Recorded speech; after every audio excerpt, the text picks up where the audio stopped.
Halo teman-teman Minerba, perkenalkan kami dari Universitas Cendrawasih, jurusan Teknik Pertambangan. Perkenalkan, nama saya Jennifer Veronica Sumpah dan ini rekan saya.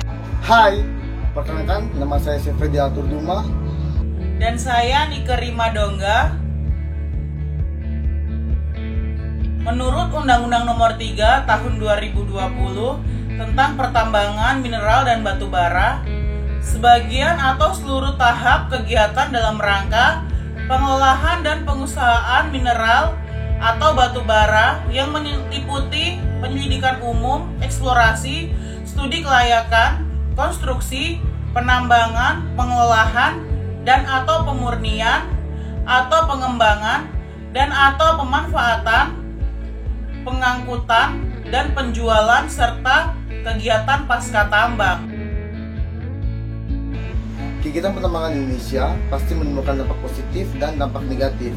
Untuk dampak positif dibagi menjadi dua, yaitu sosial masyarakat dan ekonomi.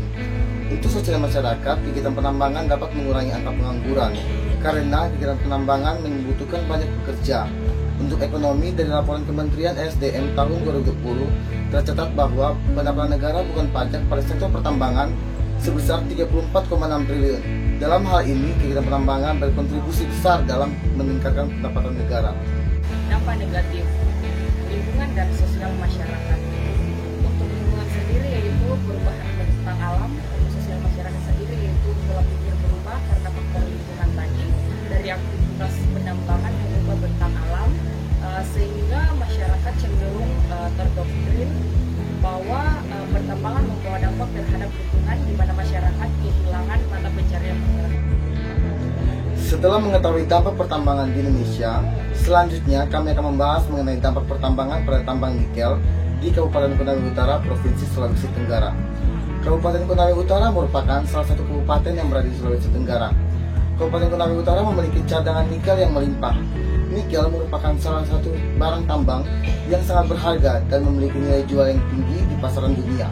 Hal ini disebabkan manfaatnya yang begitu besar bagi kehidupan sehari-hari. Beberapa manfaat dari nikel adalah dapat digunakan dalam pembuatan logam anti karat, campuran dalam pembuatan stainless steel, bahan baku baterai, dan lain sebagainya. Terdapat kurang lebih 50 perusahaan tambang nikel di Kabupaten Konawe Utara. Berikut ini daftar perusahaan tambang nikel di Kabupaten Konawe Utara.